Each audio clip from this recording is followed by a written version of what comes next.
Thank you very much, Stephen. We start here this afternoon. Statistics South Africa has released a new report on the status of women empowerment in the country. The Gender Series provides an analysis relating to gender disparities, trends and patterns in economic empowerment, including an in-depth analysis of economic, social and political spheres. The report has identified a number of gender disparities over the past 5 years to assess progress made towards gender equality. Risenga Maluleke is the Statistician-General, and he joins us now for some highlights of what they have uncovered in their data in this report. Thank you very much, Mr. Maluleke, for joining us this afternoon. Let's talk about the basis for conducting such a report, which actually looks at various sets of data from the year 2017 to 2022.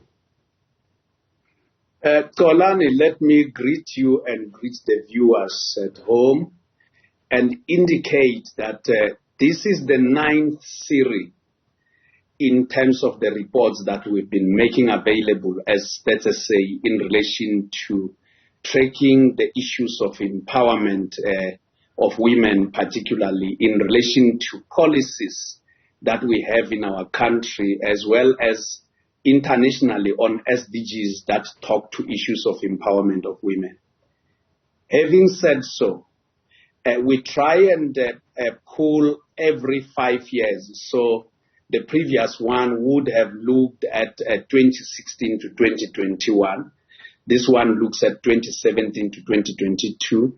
And of course, it's not like a sample survey like we do in the case of most of our products, but we look at different surveys as well as administrative records that we have to help make an informative position to help the nation digest this matter.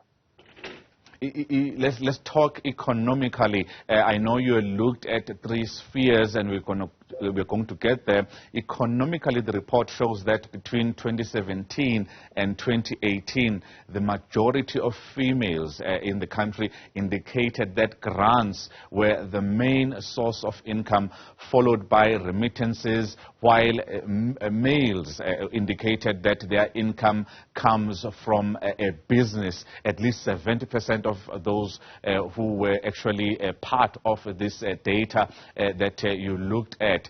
Clearly, the picture hasn't changed in South Africa as far as the status of women economically for many years. Kolani, let's start off by putting a context of women in our country. Our population is about 60.6 million, in line with the media estimates that we released as of the 1st of July. And in that regard, women account for about 31 million of our population, which means that they are representative of 51.1% of our population, compared to men who are just 29.6 million. Having said so, let us look firstly in terms of the ability to participate in the labor force. So when we look at the economy, we don't only look at businesses, but we also look at participating in employment. The participation rate of women, as well as the employment rate of women, is much more lower than that of their male counterparts.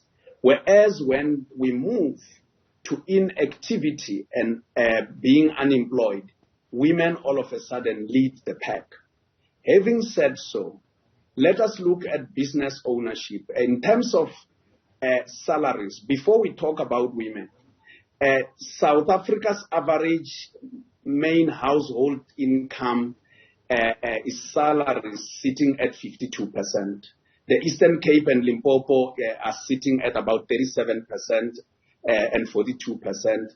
And grants and remittances are the main source of income for women, whereas for men, it tends to be salaries. Having spoken about that, when you even move into the space of business, women, when they run informal business, their own account businesses, they account for about 77% of women are running a business where they are just alone, like a woman cooking on the side of the street and the like. Whereas with men, it's about 69%, far lesser than women. And when they start hiring more people and they need management, the structure changes. Men take over. A good example is women who cook on the street side. When government makes available facilities like marquees and everything like stoves, all of a sudden the managers are made. Same as women who are tilling the land with hand hoes. When they bring tractors and vehicles, all of a sudden the structure changes into men. It comes as no surprise as well, Mr. Maluleke, that when you look at the report, it talks about the fact that one of the reasons females find it tough to find a job or to look for a job, it's because many of them, in particular those who have more than 4 or 5 kids in the household, they are saying that having that many children in the household is the main reason that is a deterrent from them to actually go out and look for employment. Yes, Kolani, women who have no children tend to participate a lot more in the economy, as well as tend to take up jobs.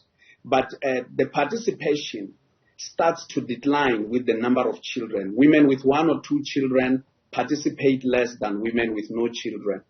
And then as the children go higher into 3, 4, or 5, it narrows the chances of them taking up any economic activity.